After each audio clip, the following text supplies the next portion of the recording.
AthensWest's Theater Company, Lexington, Kentucky, presents The Importance of Being Earnest, a trivial comedy for serious people by Mr. Oscar Wilde, with Paul Thomas as Lane and Merriman, Mark Mazingo as Algernon Moncrief, Samuel Lockridge as Jack Worthing, Janet Scott as Lady Bracknell, Rayleigh McGill as Gwendolyn Fairfax, Amelia Collins as Cecily Cardew, Catherine Gaffney as Miss Prism, and Shane Brakefield as Canon Chasuble.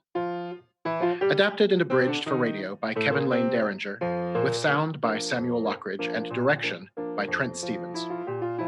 Produced and narrated by Bo List, in partnership with WUKY 91.3 listener-supported radio, Lexington, Kentucky.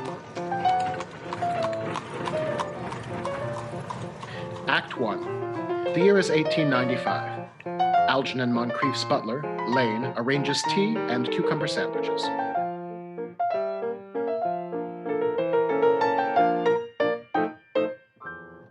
Did you hear what I was playing, Lane?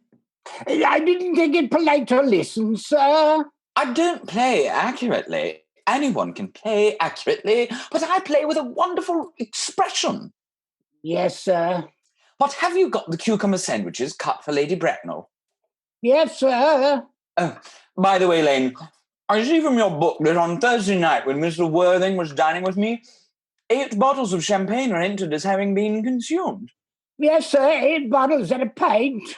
Why is it that at a bachelor's establishment, the servants invariably drink the champagne? I attribute it to the superior quality of the wine, sir. I have often observed that in married households, the champagne is rarely of a first-rate brand. Is marriage so demoralizing as that?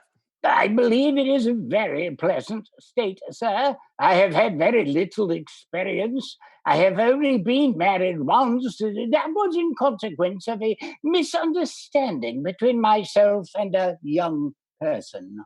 I don't know that I am much interested in your family life, Lane. No, sir, it is not a very interesting subject. That will do, Lane. Thank you. Thank you, sir. Lane goes out. Lane's views on marriage seem somewhat lax. If the lower orders don't set us a good example, what on earth is the use of them? Enter Jack Worthing, known to Algernon as Ernest. My dear Ernest, what brings you up to town? Pleasure. What else should bring one anywhere? Eating as usual, I see, Algy. I believe it is customary in good society to take some slight refreshment at 5 o'clock. Where have you been since last Thursday? In the country. Well, what on earth do you do there? When one is in town, one amuses oneself. When one is in the country, one amuses other people. It is excessively boring. By the way, Shropshire's your county, is it not? Hello, why all these cups? Why cucumber sandwiches? Why such reckless extravagance in one so young? Who is coming to tea? Oh, merely Aunt Augusta and Gwendolyn. How perfectly delightful. Yes, but I'm afraid Aunt Augusta won't quite approve of your being here. May I ask why? My dear fellow, the way you flirt with Gwendolyn is perfectly disgraceful. It's almost as bad as the way Gwendolyn flirts with you. I am in love with Gwendolyn. I have come up to town expressly to propose to her. I thought you'd come up for pleasure. I call that business. Oh, how utterly unromantic you are. Please don't touch the cucumber sandwiches. They are ordered specially for Aunt Augusta. Well, you've been eating them all the time. That is quite a different matter. She is my aunt. Have some bread and butter. The bread and butter is for Gwendolyn. Gwendolyn is devoted to bread and butter. Very good bread and butter it is, too. Well, my dear fellow, you need not eat as if you're going to eat it all. You behave as if you're married to her already. You are not married to her already, and I don't think you ever will be. Why on earth do you say that? Well, in the first place, girls never marry the men they flirt with. Girls don't think it right. Oh, that is nonsense. It is a great truth. It accounts for the extraordinary number of bachelors that one sees all over the place. And in the second place, my dear fellow, I don't give my consent. Gwendolyn is my first cousin, and before I allow you to marry her, you will have to clear up the whole question of Cecily. Cecily? What on earth do you mean by Cecily? I don't know anyone of the name Cecily. Enter Lane. Yes, sir. Lane, bring me that cigarette case Mr. Worthing left in the smoking room last time he dined here. Yes, sir. Do you mean to say you've had my cigarette case all this time? I've been writing frantic letters to Scotland Yard about it. I was very nearly offering a large reward. Well, I wish you would offer one. I happen to be more than usually hard up. The cigarette case, sir? Algernon takes it at once. Lane goes out. Ah, now that I look at the inscription inside, I find the thing isn't yours after all. Of course it's mine. You've seen me with it 100 times, and you've no right whatsoever to read what is written inside. It is a very ungentlemanly thing to read a private cigarette case. Yes, but this isn't your cigarette case. This cigarette case is a present from someone of the name of Cecily, and you said you don't know anyone of that name. Cecily happens to be my aunt. Your aunt. Charming old lady she is too, lives at Tunbridge Wells. Just give it back to me, Algy.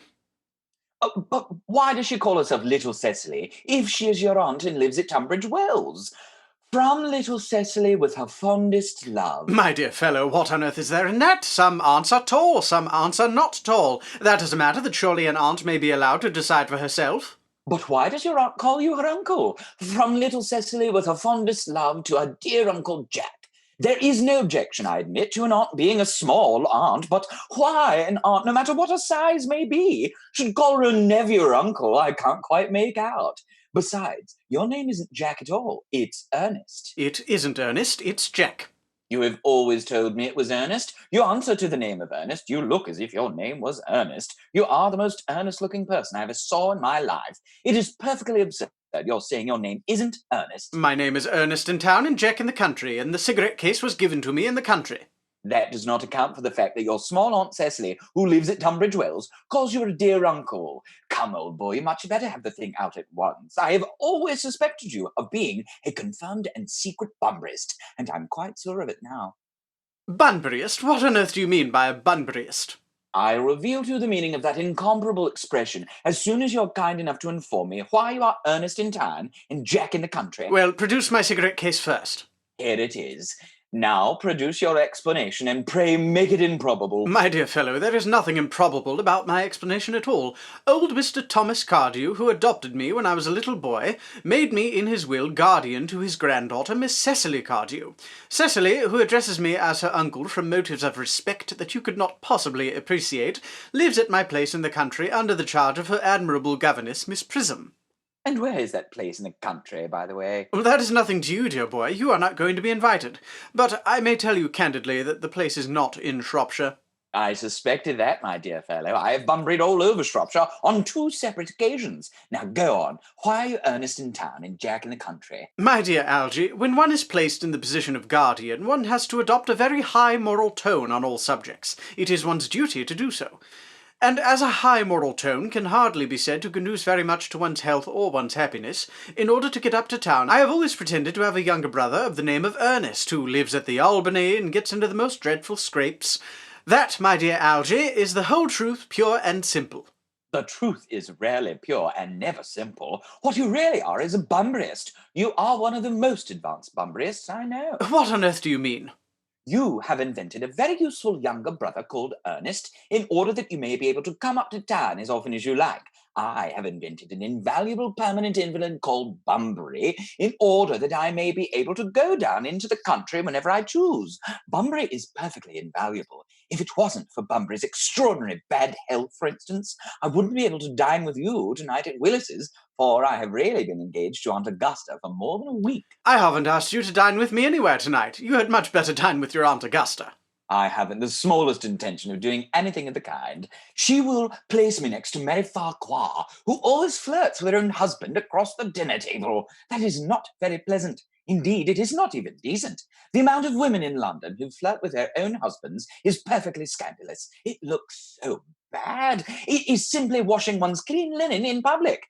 Besides, I want to talk to you all about Bunburying. I want to explain the rules. I'm not a Bunburyist. If Gwendolen accepts me, I'm going to kill my brother. Indeed, I think I'll kill him in any case. Cecily is a little too much interested in him. It is rather a bore. So I'm going to get rid of Ernest, and I strongly advise you to do the same with with your invalid friend who has the absurd name.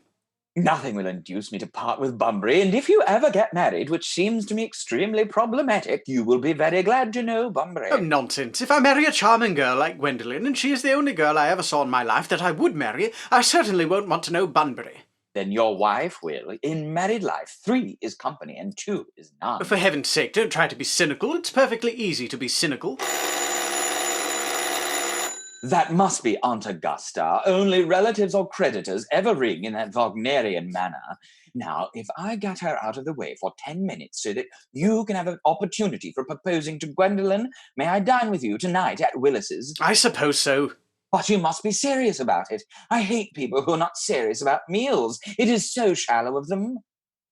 Lady Bracknell and Miss Fairfax.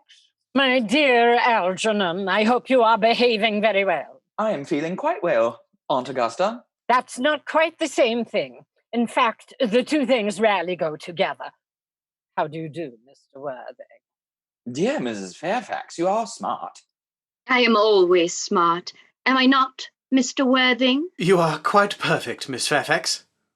I hope I am not that. It would leave no room for developments, and I intend to develop in many directions. I'm sorry if we are a little late, Algernon, but I was obliged to call on dear Lady Harbury. I hadn't been there since her poor husband's death. I never saw a woman so altered. She looks quite 20 years younger. And now I'll have a cup of tea and one of those nice cucumber sandwiches you promised me. Of course, Aunt Augusta. Good heavens, Lane, why are there no cucumber sandwiches? I ordered them specially. There were no cucumbers in the market this morning, sir. No cucumbers. Not even for ready money. That will do, Lane. Thank you. Thank you, sir. Lane goes out. I am greatly distressed, Aunt Augusta, about there being no cucumbers. It really makes no matter, Algernon. I had some crumpets with Lady Harbury, who seems to be living entirely for pleasure now. I hear her hair is turned quite gold from grief. It certainly has changed its colour, but from what cause, I, of course, cannot say. I've quite a treat for you tonight, Algernon. I'm going to send you down with Mary Farquhar. She's such a nice woman and so attentive to her husband. I am afraid, Aunt Augusta, I shall have to give up the pleasure of dining with you tonight after all. I hope not, Algernon. It would put my table completely out. It is a great bore, and I need hardly say a terrible disappointment to me, but I've just had a telegram to say that my poor friend Bunbury is very ill again. They seem to think I should be with him. This Mr. Bunbury seems to suffer from curiously bad health. Poor Bunbury is a dreadful invalid. It is high time that Mr. Bunbury made up his mind whether he was going to live or to die. This shilly-shallying with the question is absurd. Illness of any kind is hardly a thing to be encouraged in others. Health is the primary duty of life. I should be much obliged if you would ask Mr. Bunbury to be kind enough not to have a relapse on Saturday, for I rely on you to arrange my music for me. It is my last reception, and one wants something that will encourage conversation, particularly at the end of the season when everyone has practically said whatever they had to say, which in most cases was probably not much.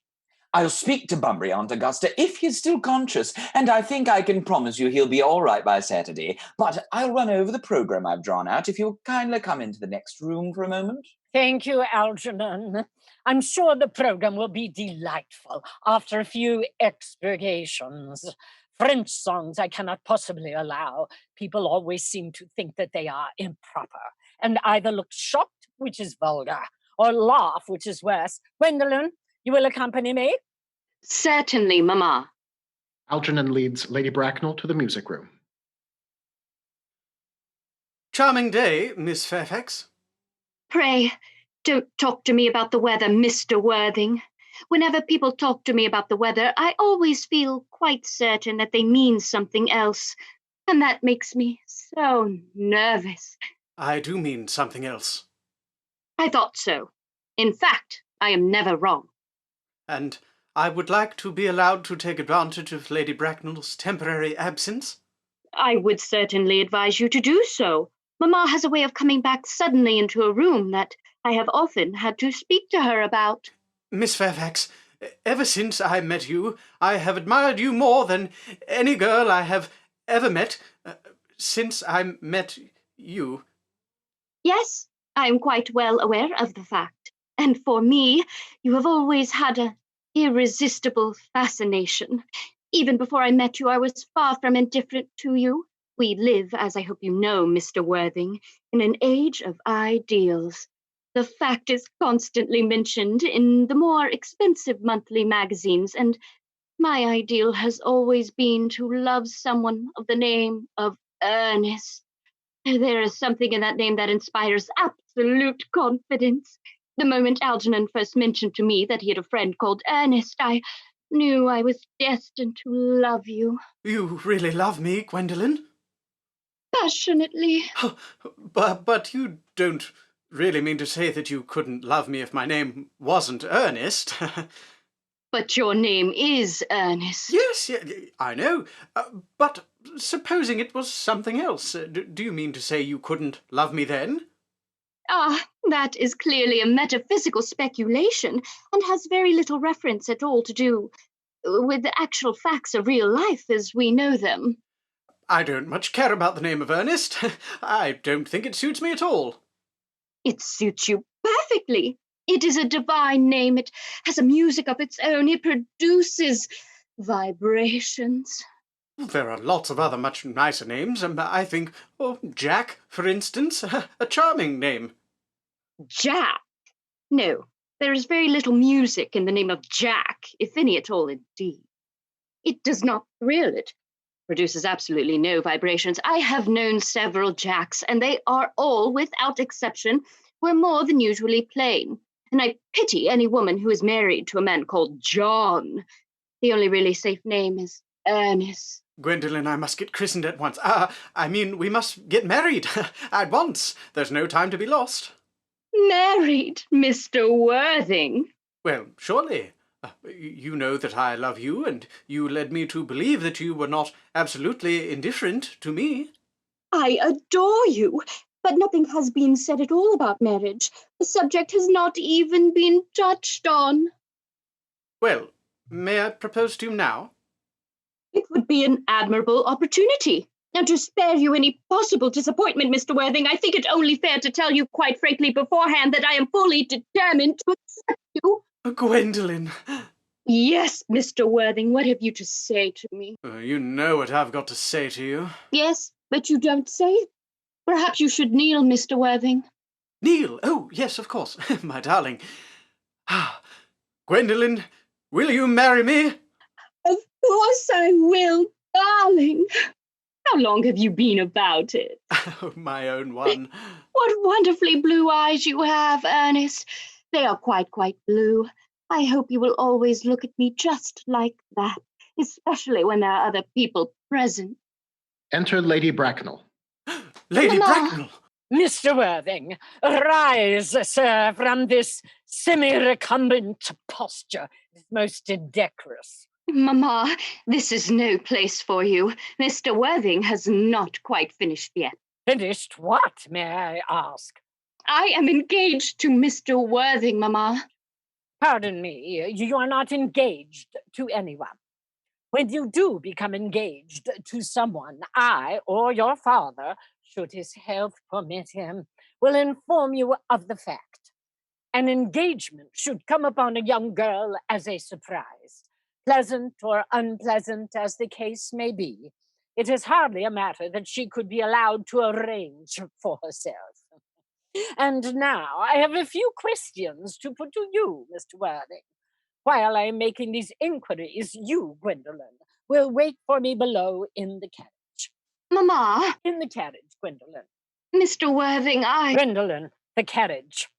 Yes, Mamma. Gwendolen goes out. You can take a seat, Mr. Worthing. Thank you, Lady Bracknell. I prefer standing. I feel bound to tell you that you are not down on my list of eligible young men, although I have the same list as the dear Duchess of Bolton has. We work together, in fact. However, I'm quite ready to enter your name should your answers be what a really affectionate mother requires. Do you smoke? I must admit I do smoke. I'm glad to hear it. A man should always have an occupation of some kind. How old are you? 29. A very good age to be married.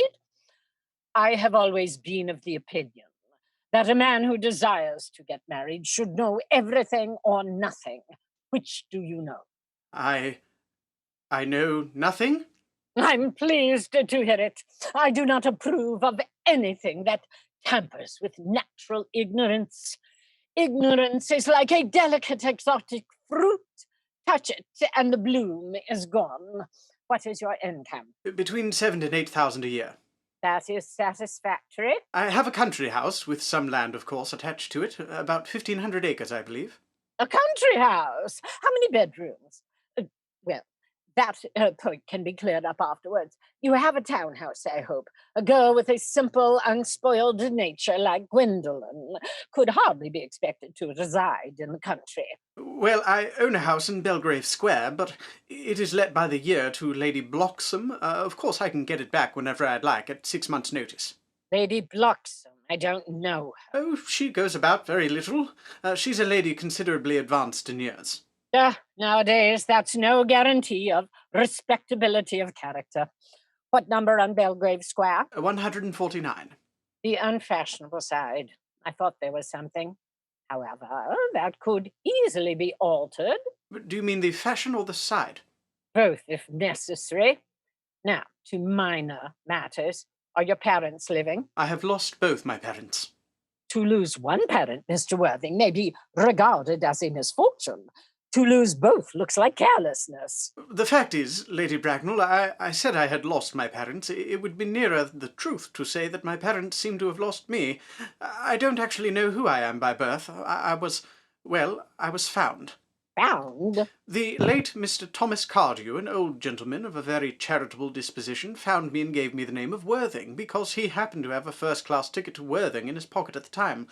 Worthing is a place in Sussex. It is a seaside resort. Where did the charitable gentleman who had a first-class ticket for this seaside resort find you? In a handbag. A handbag? Yes, I was in a handbag, a somewhat large black leather handbag with handles to it. An ordinary handbag, in fact. In what locality did this Mr. James, or Thomas Cardew, come across his ordinary handbag? In the cloakroom at Victoria Station. It was given to him in a mistake for his own. The cloakroom at Victoria Station? Yes, the Brighton line. The line is immaterial. Mr. Worthing, I feel somewhat bewildered by what you have just told me. To be born, or at any rate bred, in a handbag, whether it had handles or not, seems to me to display a contempt for the ordinary decencies of family life that reminds one of the worst excesses of the French Revolution.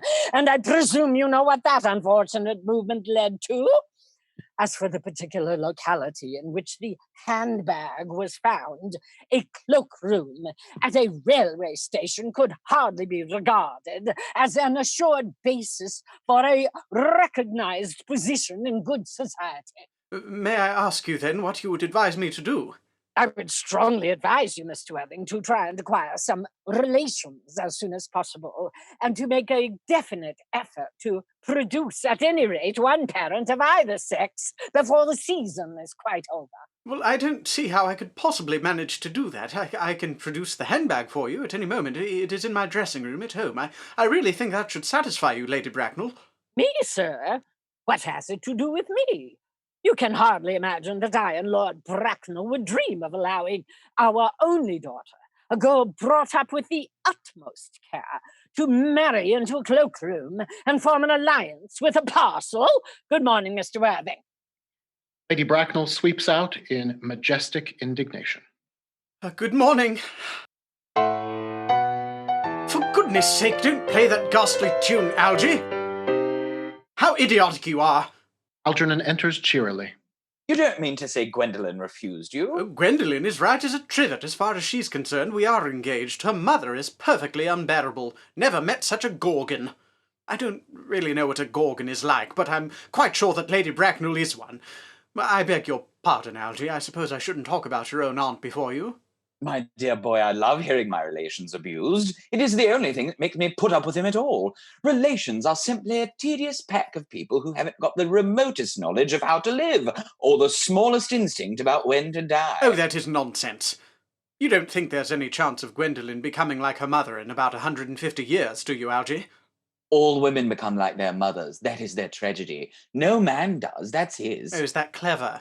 It is perfectly phrased and quite as true as any observation in civilized life should be. I'm sick to death of cleverness. Everybody is clever nowadays. I wish to goodness we had a few fools left. We have. I should extremely like to meet them. By the way, did you tell Gwendolen the truth about your being Ernest in town and Jack in the country? The truth? What extraordinary ideas you have about the way to behave to a nice, sweet, refined woman. The only way to behave to a woman is to make love to her if she's pretty, and to someone else if she's plain. Oh, that is nonsense. What about your brother? What about the profligate Ernest? Before the end of the week, I shall have got rid of him. I'll say he died in Paris of apoplexy. Lots of people die of apoplexy, quite suddenly, don't they? Yes, but it's hereditary, my dear fellow, the sort of thing that runs in families. You'd much better say a severe chill. Very well, then. My poor brother Ernest was carried off suddenly in Paris by a severe chill. That gets rid of him. But I thought you said that Miss Cláudio was a little too much interested in your poor brother Ernest. Won't she feel his loss a great deal? Oh, that is all right. Cecily is not a silly romantic girl, I'm glad to say. I would rather like to see Cecily. I would take very good care that you never do. She is excessively pretty, and she's only just 18. Have you told Gwendolen yet that you have an excessively pretty ward who's only just 18? Oh, one doesn't blurt these things out to people. Cecily and Gwendolen are perfectly certain to be extremely great friends. I'll bet you anything you'd like that half an hour after they've met, they'll be calling each other sister. Women only do that when they've called each other a lot of other things first. Miss Fairfax? Gwendolen? Algy, kindly turn your back. I have something very particular to say to Mr. Worthing. Really, Gwendolen, I don't think I can allow this at all. Algy, you have always adopted a strictly immoral attitude towards life. You are not quite old enough to do that. My own darling. Ernest, although Mamma may prevent us from becoming man and wife, and I may marry someone else, and marry often, nothing that she could possibly do can alter my eternal devotion to you. Dear Gwendolen. The story of your romantic origin, as related to me by Mamma with unpleasing comments, has naturally stirred the deeper fibers of my nature. Your Christian name has an irresistible fascination. The simplicity of your character makes you exquisitely incomprehensible to me. Your town address at the Albany I have. What is your address in the country? The Manor House. The Manor House? Woolton. Woolton? Hertfordshire. Hertfordshire. I will communicate with you daily by post. My own one. How long do you remain in town? Till Monday. Good. Algy, you may turn round now. Thanks, I've turned round already. You will let me see you to your carriage, my own darling? Certainly. I will see Miss Fairfax out. Jack and Gwendolen go off. Lane, tomorrow I'm going bumburying. Yes, sir. I shall probably not be back till Monday. You can put my dress clothes, my smoking jacket, and all the Bunbury suits. Yes, sir. I hope tomorrow will be a fine day, Lane. It never is, sir. Lane goes off as Jack returns. There's a sensible, intellectual girl. The only girl I ever cared for in my life. If you don't take care, your friend Bunbury will get you into a serious scrape some day. I love scrapes. They are the only things that are never serious. Oh, that's nonsense, Algy. You never talk anything but nonsense. Nobody ever does, and besides, I love nonsense. Jack exits. The Manor House, Woolton, Hertfordshire. End of Act 1.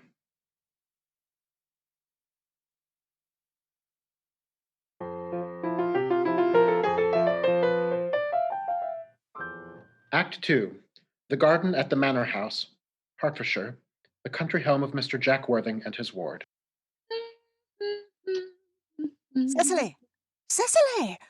Intellectual pleasures await you. Your German grammar is on the table. Pray open it at page 15.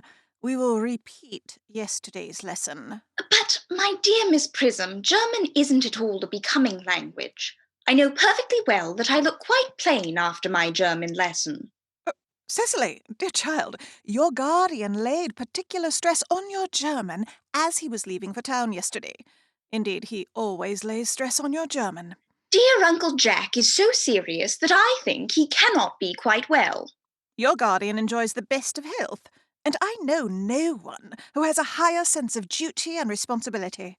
I suppose that is why he often looks a little bored when we three are together. Cecily! Mr. Worthing has many troubles in his life. Idle merriment and triviality would be out of place in his conversation. You must remember his constant anxiety about that unfortunate young man, his brother. I wish Uncle Jack would allow that unfortunate young man, his brother, to come down here sometimes. We might have a good influence over him, Miss Prism. I am sure that you certainly would. I do not think that even I could produce any effect on a character that, according to his own brother's admission, is irretrievably weak and vacillating. Indeed, I am not in favour of this modern mania for turning bad people into good people at a moment's notice. As a man sows, so let him reap. You must put away your diary, Cecily. I really don't see why you should keep a diary at all. I keep a diary in order to enter the wonderful secrets of my life. If I didn't write them down, I should probably forget all about them. Memory, my dear Cecily, is the diary that we all carry about with us. Yes, but it usually chronicles the things that have never happened and couldn't possibly have happened. I believe that memory is responsible for nearly all the 3-volume novels that Moody sends us. Do not speak slightingly of the 3-volume novel, Cecily. I wrote one myself in earlier days. How wonderfully clever you are, Miss Prism. I hope it did not end happily. I don't like novels that end happily. They depress me so much. The good ended happily, and the bad unhappily. That is what fiction means. That seems very unfair. And was your novel ever published? Alas, the manuscript was abandoned. I use the word in the sense of lost or mislaid. To your work, child. These speculations are profitless. But I see dear Dr. Chasuble coming up through the garden. Dr. Chasuble, this is indeed a pleasure. Enter Canon Chasuble. Miss Prism, you are, I trust, well? Miss Prism has just been complaining of a slight headache. I think it would do her so much good to have a short stroll with you in the park, Dr. Chasuble. Cecily, I have not mentioned anything about a headache. No, dear Miss Prism, I know that, but I felt instinctively that you had a headache. Indeed, I was thinking about that, and not about my German lesson when the rector came in. I hope, Cecily, you are not inattentive. Oh, I'm afraid I am. That is strange. Were I fortunate enough to be Miss Prism's pupil, I would hang upon her lips. I spoke metaphorically. My metaphor was drawn from bees. Mr. Worthing, I suppose, has not returned from town yet? We do not expect him till Monday afternoon. Ah, yes. He usually likes to spend his Sunday in London. He is not one of those whose sole aim is enjoyment, as, by all accounts, that unfortunate young man, his brother, seems to be. But I must not disturb Egeria and her pupil any longer. Egeria? My name is Letitia, Doctor. A classical illusion, merely, drawn from the pagan authors. I think, dear Doctor, I will have a stroll with you. I find I have a headache after all, and a walk might do it good. With pleasure, Miss Prism. Cecily, you will read your political economy in my absence. The chapter on the fall of the rupee you may omit.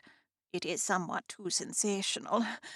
Come along, dear Dr. Chasuble. Exit Miss Prism and Dr. Chasuble. Horrid political economy, horrid geography, horrid, horrid German. Enter Merriman, the butler. Mr. Ernest Worthing has just driven over from the station. He's brought his luggage with him. His card, Miss Cláudio? Mr. Ernest Worthing, B4, the Albany, W. Uncle Jack's brother! Did you tell him Mr. Worthing was in town? He seemed very much disappointed. I mentioned that you and Miss Prism were in the garden. He said he was anxious to speak to you privately for a moment. Ask Mr. Ernest Worthing to come here. Yes, miss? Merriman goes off. I have never met any really wicked person before. I feel rather frightened. I am so afraid he will look just like everyone else. Enter Algernon. He does! You are my little cousin Cecily, I'm sure. In fact, I believe I am more than usually tall for my age. But I am your cousin Cecily. You, I see from your card, are Uncle Jack's brother, my wicked cousin Ernest. I'm not really wicked at all, cousin Cecily. I hope you have not been leading a double life, pretending to be wicked and being really good all the time. That would be hypocrisy. In fact, now that you mention the subject, I have been very bad in my own small way. I don't think you should be so proud of that, though I am sure it must have been very pleasant. It is much pleasanter being here with you. I can't understand how you are here at all, but I think you had better stay till Uncle Jack returns on Monday afternoon. I know he wants to speak to you about your emigrating. About my what? Uncle Jack is sending you to Australia. Australia? I'd sooner die. Well, he said at dinner on Wednesday night that you would have to choose between this world, the next world, and Australia. This world is good enough for me, cousin Cecily. Yes, but are you good enough for it? I'm afraid I'm not that. That is why I want you to reform me. I'm afraid I've no time to reform you this afternoon. Would you mind my reforming myself? I think you should try. I will. I feel better already. You are looking a little worse. That is because I'm hungry. I should have remembered that when one is going to lead an entirely new life, one requires regular and wholesome meals. Won't you come in? Dear cousin Cecily, you are the prettiest girl I ever saw. Miss Prism says that all good looks are a snare. They are a snare that every sensible man would like to be caught in. Oh, I don't think I would care to catch a sensible man. I shouldn't know what to talk to him about. Come in and let us find you a redemptive repast. They pass into the house. Miss Prism and Dr. Chasuble return. You are too much alone, dear Dr. Chasuble. You should get married. A misanthrope, I can understand. A womanthrope, never. The precept of the primitive church was distinctly against matrimony. That is obviously the reason why the primitive church has not lasted to the present day. You do not seem to realize, dear doctor, that by persistently remaining single, a man converts himself into a permanent public temptation. Men should be more careful. This very celibacy leads weaker vessels astray. But is a man not equally attractive when married? No married man is ever attractive, except to his wife. And often, I've been told, not even to her. That depends on the intellectual sympathies of the woman. Maturity can always be depended on. Ripeness can be trusted. Young women are green. I spoke horticulturally. My metaphor was drawn from fruits. But where is Cecily? Enter Jack, dressed in morning clothes. Mr. Worthing. Mr. Worthing. This is indeed a surprise. We did not look for you till Monday afternoon. I have returned sooner than I expected. Dr. Chasuble, I hope you are well. Dear Mr. Worthing, I trust this garb of woe does not betoken some terrible calamity. My brother. More shameful debts and extravagance. Still leading his life of pleasure. Dead. Your brother, Ernest, dead. Quite dead.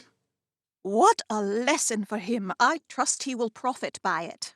Mr. Worthing, I offer you my sincere condolence. Were you with him at the end? No, he died abroad. In Paris, in fact. I had a telegram last night from the manager of the Grand Hotel. Was the cause of death mentioned? A severe chill. As a man sows, so shall he reap. Charity, dear Miss Prism, charity. None of us are perfect. I myself am peculiarly susceptible to drafts. Will the interment take place here? He expressed a desire to be buried in Paris. In Paris? I fear that hardly points to any very serious state of mind at the last. You would no doubt wish me to make some slight allusion to the tragic domestic affliction next Sunday. My sermon on the meaning of the manna in the wilderness can be adapted to almost any occasion, joyful or, as in the present case, distressing. I suppose you know how to christen? I beg your pardon? I mean, of course, you are continually christening, aren't you? It is, I regret to say, one of the rector's most constant duties in this parish. I have often spoken to the poorer classes on the subject. But is there any particular infant in whom you are interested, Mr. Worthing? Your brother was, I believe, unmarried, was he not? Oh, yes. People who live entirely for pleasure usually are. The fact is, I would like to be christened myself. This afternoon, if you have nothing better to do. But surely you have been christened already? I don't remember anything about it. Of course, I don't know if you think I'm a little too old now. Not at all. The sprinkling and indeed the immersion of adults is a perfectly canonical practice. Immersion? You need have no apprehensions. Sprinkling is all that is necessary, or indeed, I think, advisable. Our weather is so changeable. At what hour would you wish the ceremony performed? Oh, I might trot round about 5:30, if that would suit you. Admirably. And now, dear Mr. Worthing, I would beg you not to be too much bowed down by grief. What seems to us bitter trials are often blessings in disguise. This seems to me a blessing of an extremely obvious kind. Enter Cecily from the house. Uncle Jack! Oh, I am pleased to see you back. But what horrid clothes you have got on. Do go and change them. Cecily.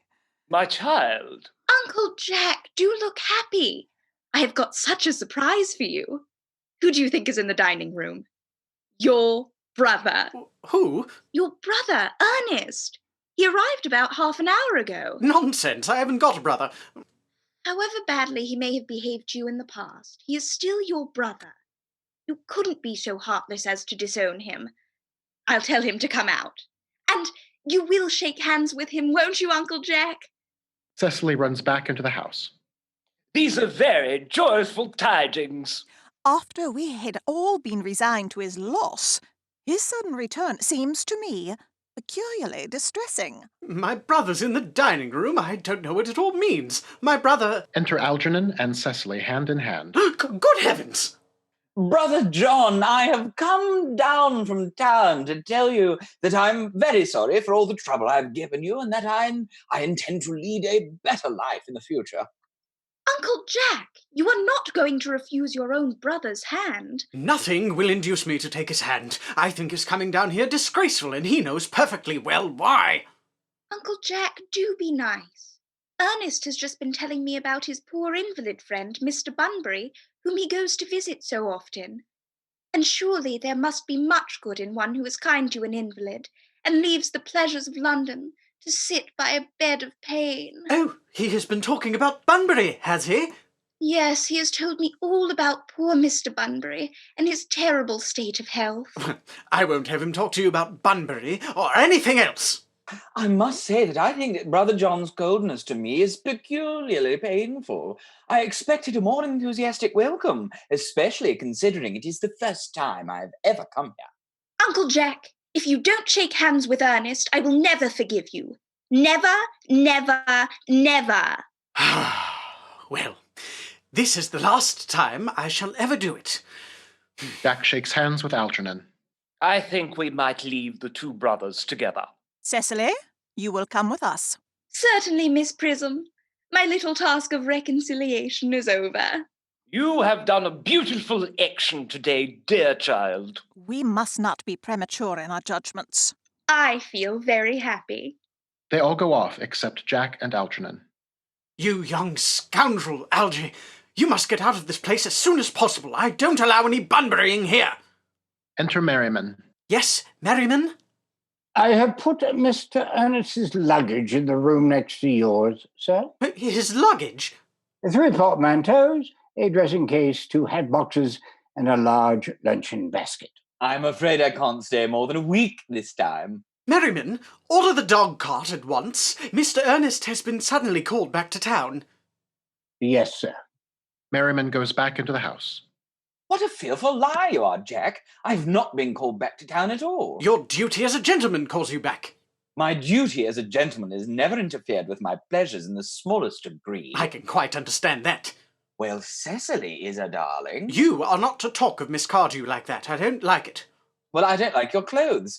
It is perfectly childish to wear deep mourning for a man who's actually staying for a whole week with you as your guest. I call it grotesque. You have got to leave by the 4:05 train. I certainly won't leave you so long as you're in mourning. It would be most unfriendly. If I were in mourning, you would stay with me, I suppose. I should think it very unkind if you didn't. Well, will you go if I change my clothes? I never saw anybody take so long to dress, and with such little result. This bunburying, as you called it, has not been a great success for you. I think it has been a great success. I am in love with Cecily, and that is everything. Jack exits. Enter Cecily. Oh, Miss Cardew. Oh, I thought you were with Uncle Jack. He's going to send me away. Oh, it is always painful to part from people whom one has known for a very brief space of time. Enter Merriman.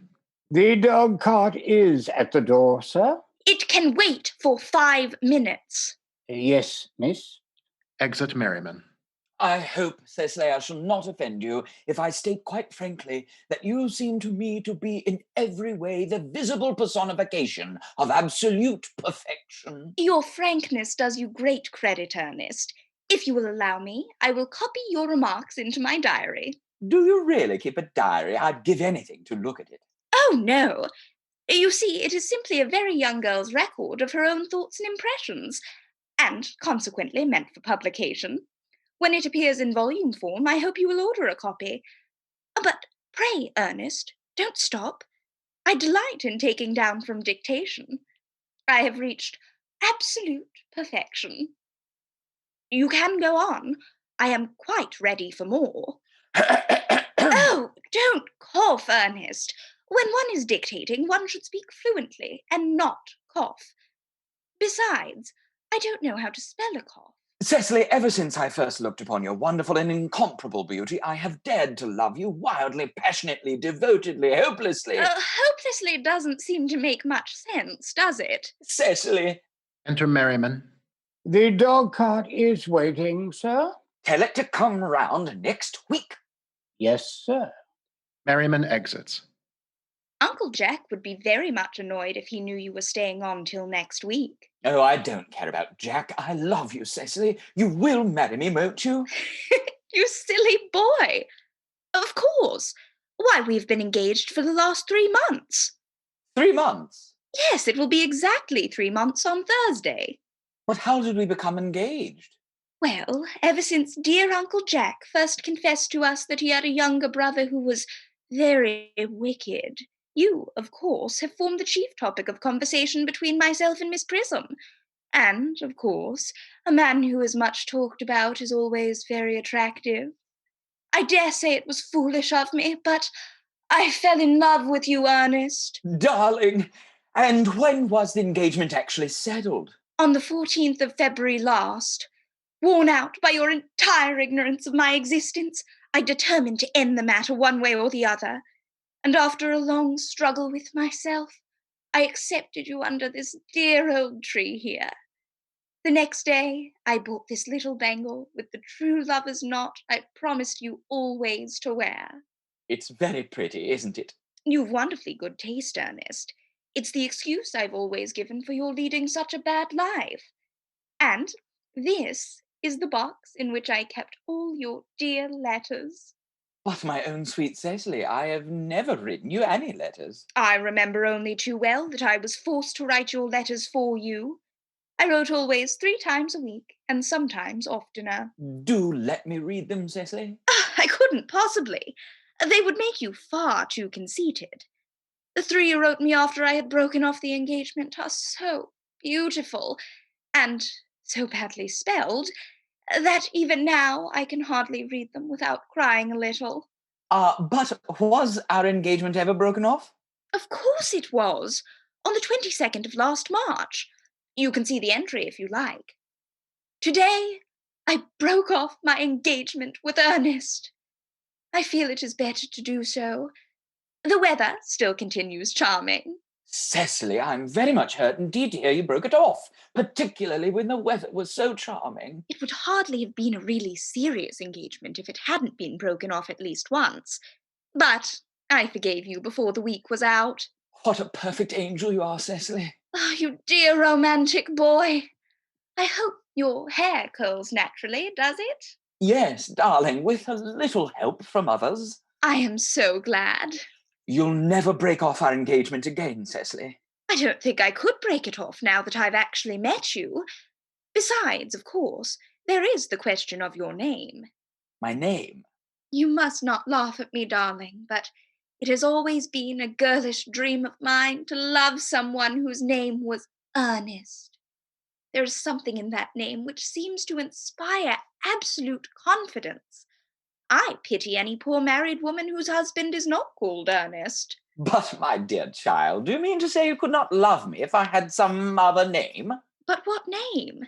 Oh, any name you like. Algernon, for instance. But I don't like the name of Algernon.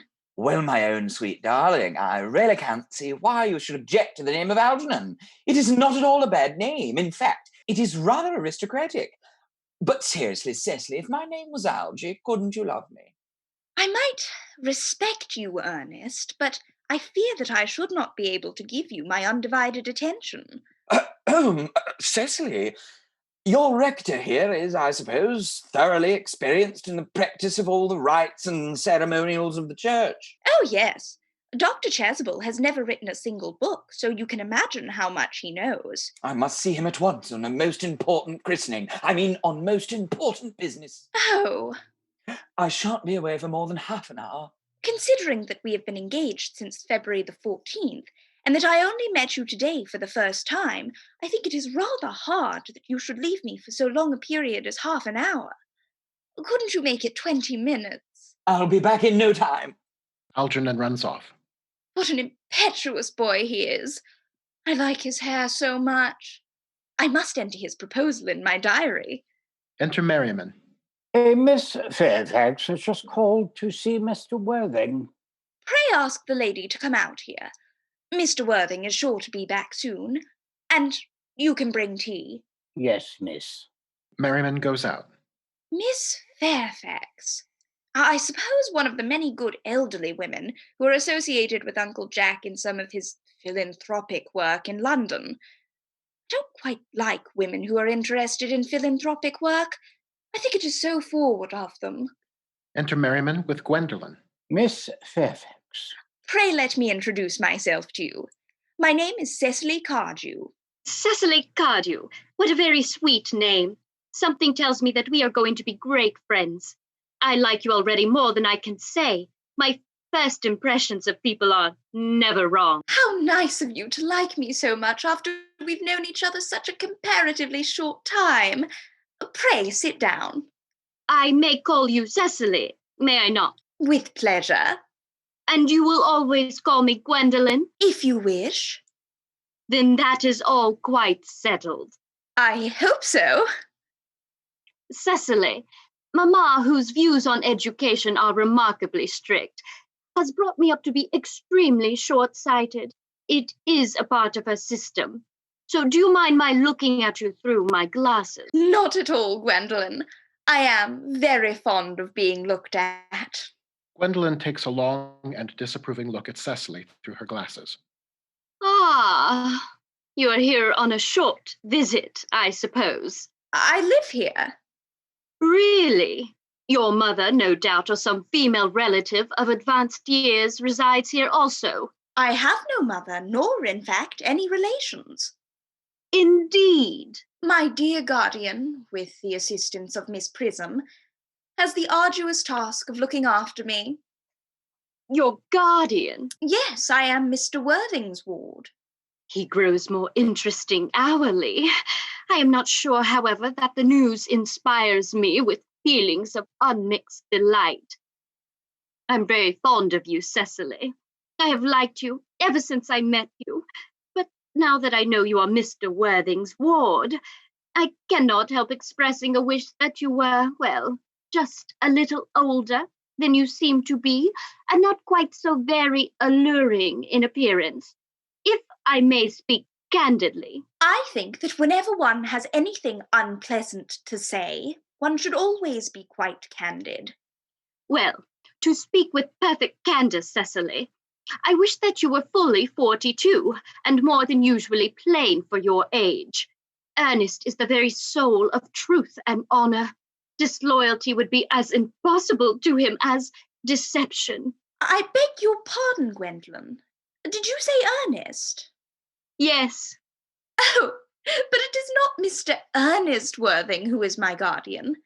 It is his brother, his elder brother. Ernest never mentioned to me that he had a brother. I am sorry to say they have not been on good terms for a long time. Cecily, you have lifted a load from my mind. I was growing almost anxious. It would have been terrible if any cloud had come across a friendship like ours. Of course, you are quite sure that it is not Mr. Ernest Worthing who is your guardian? Quite sure. In fact, I am going to be his. I beg your pardon. Dearest Gwendolen, there is no reason why I should make a secret of it to you. Mr. Ernest Worthing and I are engaged to be married. My darling Cecily, I think there must be some slight error. Mr. Ernest Worthing is engaged to me. I am afraid you must be under some misconception. Ernest proposed to me exactly 10 minutes ago. Please examine my diary. It is certainly very curious, for he asked me to be his wife yesterday afternoon at 5:30. If you would care to verify the incident, pray do so. I never travel without my diary. One should always have something sensational to read in the train. I am so sorry, dear Cecily, if it is any disappointment to you, but I am afraid I have the prior claim. It would distress me more than I can tell you, dear Gwendolen, if it caused you any mental or physical anguish. But I feel bound to point out that since Ernest proposed to you, he has clearly changed his mind. If the poor fellow has been entrapped into any foolish promise, I shall consider it my duty to rescue him at once and with a firm hand. Whatever unfortunate entanglement my dear boy may have gotten into, I will never reproach him with it. After we are married. Do you allude to me, Miss Cláudio, as an entanglement? On an occasion of this kind, it becomes more than a moral duty to speak one's mind. It becomes a pleasure. Do you suggest, Miss Fairfax, that I entrapped Ernest into an engagement? This is no time for wearing the shallow mask of manners. When I see a spade, I call it a spade. I am glad to say that I have never seen a spade. It is obvious that our social spheres have been wildly different. Enter Merriman with tea. Shall I lay tea as usual, miss? Yes, as usual. Are there many interesting walks in the vicinity, Miss Cláudio? From the top of one of the hills quite close, one can see 5 counties. I don't think I should like that. I hate crowds. I suppose that is why you live in town. Personally, I cannot understand how anybody manages to exist in the country, if anybody who is anybody does. May I offer you some tea, Miss Fairfax? Thank you. Detestable girl, but I require tea. Sugar? Sugar is not fashionable anymore. Cecily plops a number of lumps of sugar unseen into Gwendolen's tea. Cake or bread and butter? Bread and butter, please. Cake is rarely seen in the best houses nowadays. Cecily cuts a generous portion of cake for Gwendolen. Merriman, hand that to Miss Fairfax. You have filled my tea with lumps of sugar, and though I asked most distinctly for bread and butter, you have given me cake. I am known for the extraordinary sweetness of my nature, but I warn you, Miss Cardew, you may go too far. To save my poor, innocent, trusting boy from the machinations of any other girl, there are no lengths to which I would not go. From the moment I saw you, I felt that you were false and deceitful. I am never deceived. My first impressions of people are invariably right. It seems to me, Miss Fairfax, that I am trespassing on your valuable time. No doubt you have many other calls of a similar character to make in the neighborhood. Enter Jack. Ernest, my own Ernest. Gwendolen, darling. A moment. May I ask if you are engaged to be married to this young lady? To dear little Cecily? Of course not. What could have put such an idea into your pretty little head? Thank you. You may kiss me. I knew there must be some misunderstanding, Miss Fairfax. The gentleman whose arm is at present round your waist is my guardian, Mr. John Worthing. I beg your pardon? This is Uncle Jack. Jack! Oh. Enter Algernon. Here is Ernest. My own love. A moment, Ernest. May I ask you, are you engaged to be married to this young lady? To what young lady? Good heavens, Gwendolen! Yes, to good heavens, Gwendolen. What could have put such an idea into your pretty little head? Thank you. You may kiss me. A slight error, Miss Cardew. The gentleman who is now embracing you is my cousin, Mr. Algernon Moncrief. Algernon Moncrief?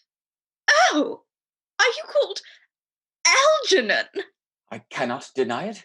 Oh. Is your name really John? I could deny it if I liked. I could deny anything if I liked. But my name certainly is John. It has been John for years.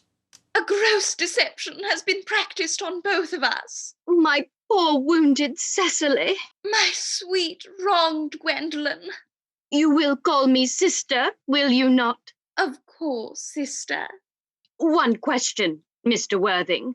Where is your brother Ernest? We are both engaged to be married to your brother Ernest, so it is a matter of some importance to us to know where your brother Ernest is at present.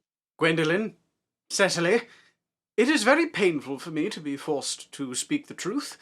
I am really quite inexperienced of doing anything of the kind. However, I will tell you quite frankly that I have no brother Ernest. I have no brother at all. I have never had a brother in my life, and I have certainly not the smallest intention of ever having one in the future. No brother at all? None. Had you never a brother of any kind? Never, not even of any kind. It is quite clear, Cecily, that neither of us are engaged to be married to anyone. It is not a very pleasant position for a young girl to suddenly find herself in. Let us go into the house. They will hardly venture to come after us there.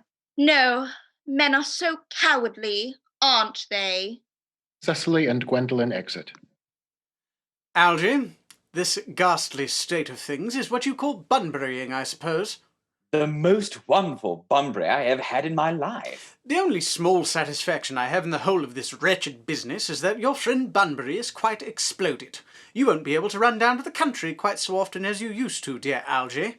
Your brother is a little off colour, isn't he, dear Jack? You won't be able to disappear to London quite so frequently as your wicked custom was. As for your conduct toward Miss Cardew, I must say that your taking in a sweet, innocent girl like that is quite inexcusable, to say nothing of the fact that she is my ward.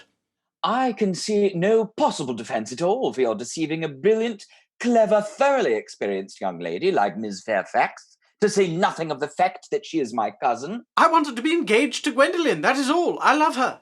I simply wanted to be engaged to Cecily. I adore her. There is certainly no chance of you marrying Miss Cardew. Well, I don't think there's much likelihood, Jack, of you and Miss Fairfax being united.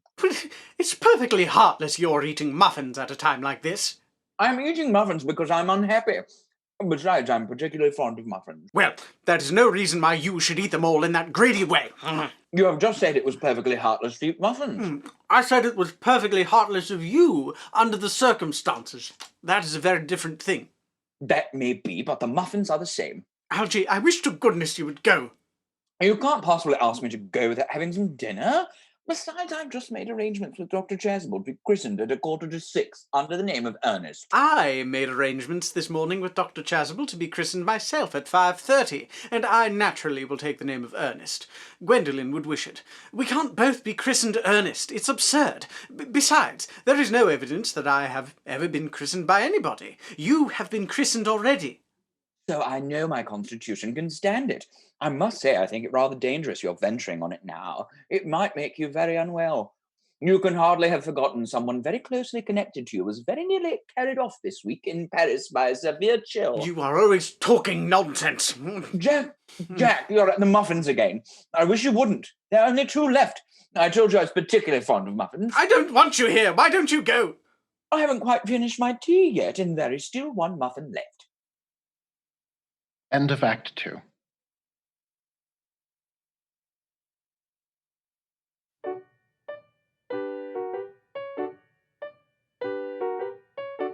Act 3. The morning room at the Manor House. The fact that they did not follow us at once into the house, as anyone else would have done, seems to me to show that they have some sense of shame left.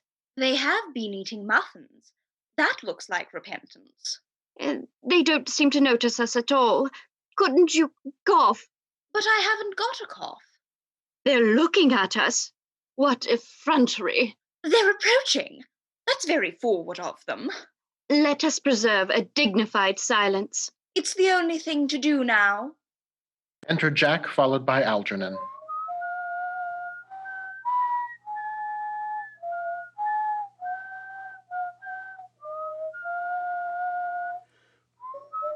This dignified silence seems to produce an unpleasant effect.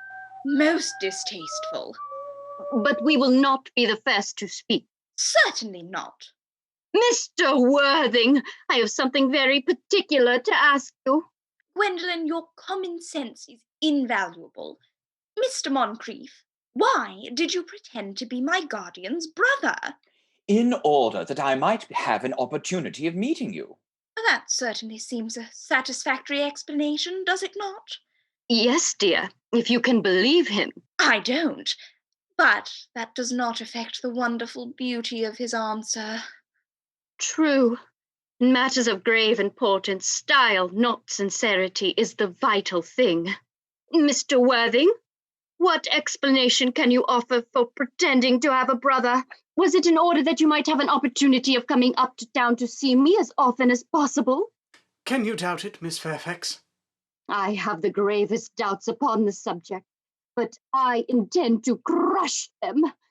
Their explanations appear to be quite satisfactory, especially Mr. Worthing's. I am more than content with what Mr. Moncrief said. Then you think we should forgive them? Yes. I mean, no. I had forgotten. There are principles at stake that one cannot surrender. Which of us should tell them? Could we not both speak at the same time? An excellent idea. I nearly always speak at the same time as other people. Your Christian names are still an insuperable barrier. That is all. That is all. Our Christian names, is that all? But we are going to be christened this afternoon. For my sake, are you prepared to do this terrible thing? I am. To please me, are you ready to face this fearful ordeal? I am. How absurd to talk of the equality of the sexes. Where questions of self-sacrifice are concerned, men are infinitely beyond us. They have moments of physical courage of which we women know absolutely nothing. Darling. Darling. Enter Merriman with Lady Bracknell. Lady Bracknell. Good heavens! Gwendolen, come here. apprised Mr. Worthing of my daughter's sudden flight by her trusty maid, whose confidence I purchased by means of a small coin. I followed her at once by a luggage train. Of course, you will clearly understand that all communication between yourself and my daughter must cease immediately. On this point, as indeed on all points, I am firm. I am engaged to be married to Gwendolen, Lady Bracknell. You are nothing of the kind. And now, as regards Algernon. Yes, Aunt Augusta. May I ask if it is in this house that your invalid friend, Mr. Bunbury, resides? Oh, Bunbury doesn't live here. Bunbury is somewhere else at present. In fact, Bunbury is dead. Dead? When did Mr. Bunbury die? His death must have been extremely sudden. Oh, I killed Bunbury this afternoon. I mean, poor Bunbury died this afternoon. What did he die of? Oh, he was quite exploded. Exploded? Was he the victim of a revolutionary outrage? I mean, he was found out. The doctors found out that Bunbury could not live. That is what I mean. And so Bunbury died. He seems to have had great confidence in the opinion of his physicians. And now may I ask, Mr. Worthing, who is that young person whose hand my nephew Algernon is now holding in what seems to me a peculiarly unnecessary manner? That lady is Miss Cecily Cardew, my ward. I am engaged to be married to Cecily, Aunt Augusta. I beg your pardon? Mr. Moncrief and I are engaged to be married, Lady Bracknell. I think some preliminary inquiry on my part would not be out of place. Mr. Worthing, is Miss Cardew at all connected with any of the larger railway stations in London? I merely desire information. Until yesterday, I had no idea that there were any families or persons whose origin was a terminus. Miss Cardew is the granddaughter of the late Mr. Thomas Cardew of 149 Belgrave Square, S.W. Gervase Park, Dorking, Surrey, and the Sporran, Fifeshire, North Britain. Ah, 3 addresses always inspire confidence, even in tradesmen. Miss Cardew's family solicitors are Misters Markby, and Markby. Markby, and Markby, a firm at the very highest position in their profession. Indeed, I'm told that one of the Mr. Markbys is occasionally to be seen at dinner parties. So far, I'm satisfied. How extremely kind of you, Lady Bracknell. I have also in my possession, you will be pleased to hear, certificates of Miss Cardew's birth, baptism, whooping cough, vaccination, confirmation, and the measles, both the German and English variety. A life crowded with incident, I see, though perhaps somewhat too exciting for a young girl. I am not myself in favour of premature experiences. Gwendolen, the time approaches for our departure. As a matter of form, Mr. Worthing, I'd better ask you if Miss Cardew has any little fortune. Oh, about £130,000 in the funds. That is all. Goodbye, Lady Bracknell. So pleased to have seen you. A moment, Mr. Worthing. £130,000. And in the funds. Miss Cardew seems to me a most attractive young lady, now that I look at her. Come over here, dear. Pretty child. Your dress is sadly simple, and your hair almost as nature may have left it, but we can soon alter all that. Kindly turn around, sweet child. No, the side view is what I want. Yes, quite as I expected. There are distinct social possibilities in your profile. Chin a little higher, dear. The style largely depends on the way the chin is worn. Algernon, there are distinct social possibilities in Miss Cardew's profile. Cecily is the sweetest, dearest, prettiest girl in the whole world, and I don't care tuppence about social possibilities. Never speak disrespectfully of society, Algernon. Only people who can't get into it do that. Dear child, of course you know that Algernon has nothing but his debts to depend upon, but I do not approve of mercenary marriages. When I married Lord Bracknell, I had no fortune of any kind, but I never dreamed of allowing that to stand in my way. I suppose I must give my consent. Thank you, Aunt Augusta.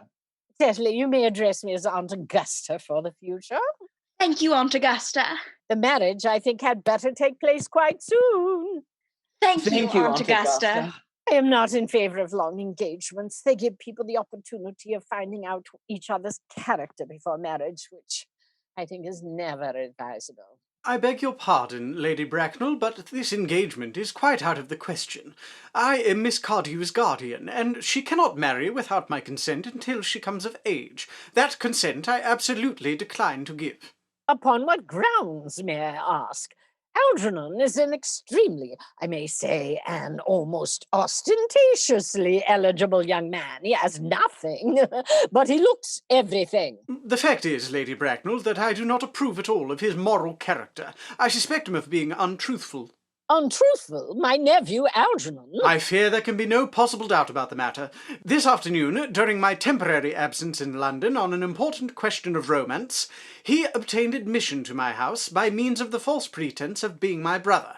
He succeeded, in the course of the afternoon, in alienating the affections of my only ward. He subsequently stayed to tea, and devoured every single muffin.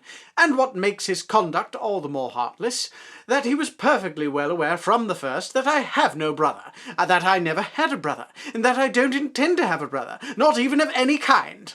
Mr. Worthing, after careful consideration, I've decided entirely to overlook my nephew's conduct to you. Well, that is very generous of you, Lady Bracknell. My own decision, however, is unalterable. I decline to give my consent. Come here, sweet child. How old are you? Well, I am really only 18, but I always admit to 20 when I go to evening parties. No woman should ever be quite accurate about her age. It looks so calculating. Well, it won't be very long before you are of age, so I don't think your guardian's consent is, after all, a matter of any importance. It is only fair to tell you that according to the terms of her grandfather's will, Miss Cardew does not come legally of age until she is 35. 35 is a very attractive age. London society is full of women of the very highest birth who have, of their own free choice, remained 35 for years. I see no reason why our dear Cecily should not be even still more attractive at the age you mentioned than she is at present. There will be a large accumulation of property. Algy, could you wait for me till I was 35? You know I could.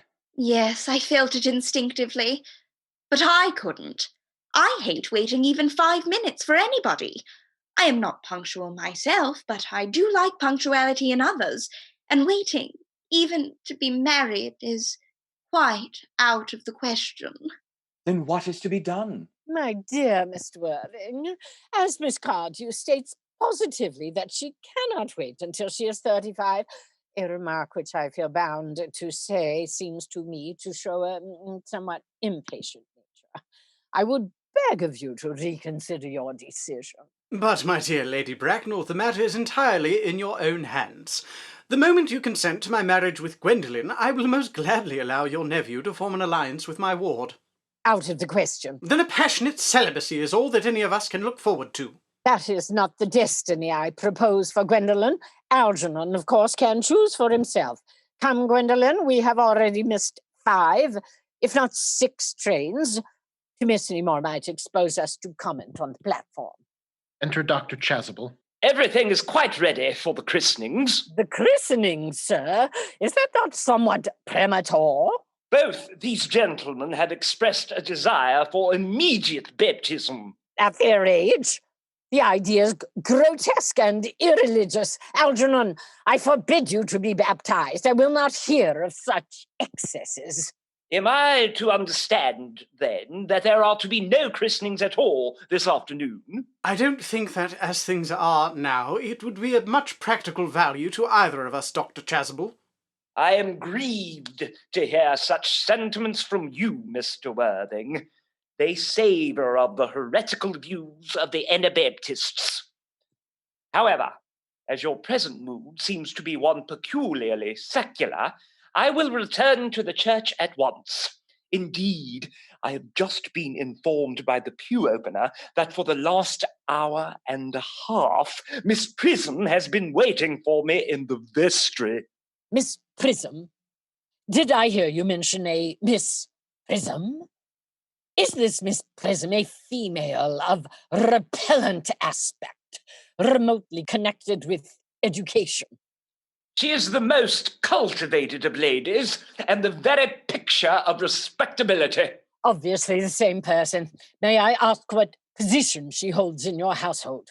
I am a celibate, madam.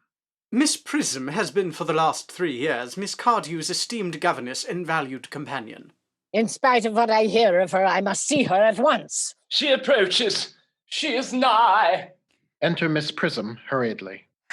I was told you expected me in the vestry, dear Canon.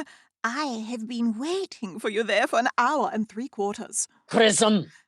Come here, Prism! Prism! Where is that baby? 28 years ago, Prism, you left Lord Bracknell's house, number 104, Upper Grosvenor Street, in charge of a perambulator that contained a baby of the male sex. You never returned.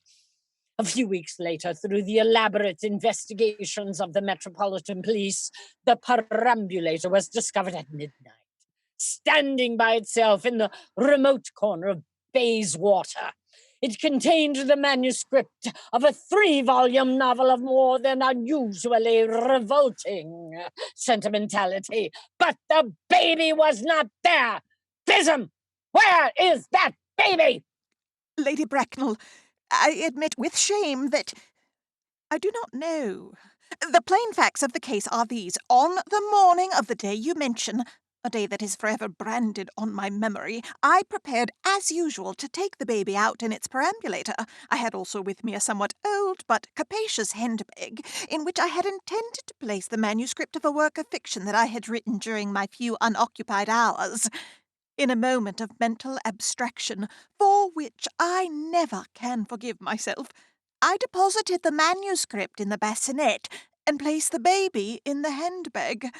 Miss Prism, this is a matter of no small importance. I insist on knowing where you deposited the handbag that contained that infant. I left it in the cloakroom of one of the larger railway stations in London. What railway station? Victoria, the Brighton line. I must retire to my room for a moment. Gwendolen, wait here for me. If you are not too long, I will wait here for you all my life. Exit Jack upstairs. What do you think this means, Lady Bracknell? He'd hardly tell you, Dr. Chasuble, that in families of high position, strange coincidences are not supposed to occur. They are hardly considered the thing. Well, Jack seems strangely agitated. Your guardian has a very emotional nature. It sounds as if you were having an argument. I dislike arguments of any kind. They are always vulgar and often convinced. It has stopped now. This suspense is terrible. I hope it will last. Enter Jack hurriedly. Is this the handbag, Miss Prism? Examine it carefully before you speak. The happiness of more than one life depends on your answer. It seems to be mine. Yes, here is the injury it received through the upsetting of a Gower Street omnibus in younger and happier days. Yes, and here, on the lock, are my initials. I had forgotten that in an extravagant mood I had had them placed there. The bag is undoubtedly mine. I am delighted to have it so unexpectedly restored. Miss Prism, more is restored to you than this handbag. I was the baby you placed in it. You? Yes, Mother! Mr. Worthing, I am unmarried. Unmarried? Oh, I do not deny that that is a serious blow, but after all, who has the right to cast a stone against one who has suffered? Cannot repentance wipe out an act of folly? Why should there be one law for men and another for women? Mother, I forgive you. Mr. Worthing, there is some error. There is the lady who can tell you who you really are. Lady Bracknell, I hate to seem inquisitive, but would you kindly inform me who I am? I'm afraid the news I have to give you will not altogether please you. You are the son of my poor sister, Mrs. Moncrief, and consequently Algernon's elder brother. Algy's elder brother? Then I have a brother after all. I knew I had a brother. I always said I had a brother. Cecily, how could you have ever doubted that I had a brother? Algy, you young scoundrel, you have never behaved to me like a brother in all your life. Not till today, old boy, I admit. My own. But what own are you? What is your Christian name now that you have become someone else? Good heavens, I had quite forgotten that point. Your decision on the subject of my name is irrevocable, I suppose? I never change, except in my affections. What a noble nature you have, Gwendolen. Then the question had better be cleared up at once. Aunt Augusta, at the time when Miss Prism left me in the handbag, had I been christened already? Every luxury that money could buy, including christening, had been lavished upon you by your fond and doting parents. But what name was I given? Let me know the worst. Being the eldest son, you were naturally christened out after your father. Yes, but what was my father's Christian name? I cannot at the present moment recall what the general's Christian name was, but I have no doubt he had one. He was eccentric, I admit, but only in later years. Algy, can't you recollect what our father's Christian name was? My dear boy, we were never even on speaking terms. He died before I was a year old. His name would appear in the army lists of the period, I suppose, Aunt Augusta? The general was essentially a man of peace, except in his domestic life. But I have no doubt his name would appear in any military directory. The army lists of the last 40 years are here. These delightful records should have been my constant study. M. Generals, Malum, Maxbom, what ghastly names they have. Migsby, Mobbs, Moncrief, Lieutenant, 1840, Captain, Lieutenant Colonel, Colonel, General, 1869, Christian names. Ernest John. I always told you, Gwendolen, my name was Ernest, didn't I? Well, it is Ernest after all. Yes, the general was called Ernest.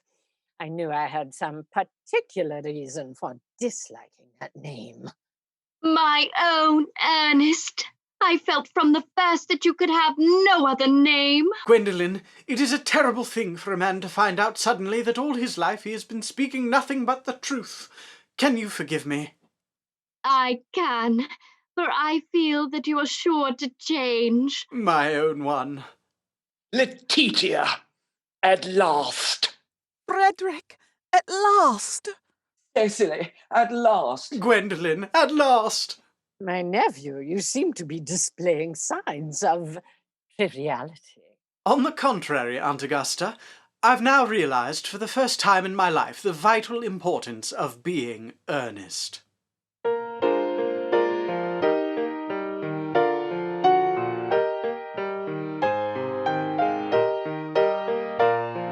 The Importance of Being Earnest by Mr. Oscar Wilde was produced for radio by AthensWest's Theatre Company in partnership with WUKY 91.3 FM, listener-supported radio, Lexington, Kentucky.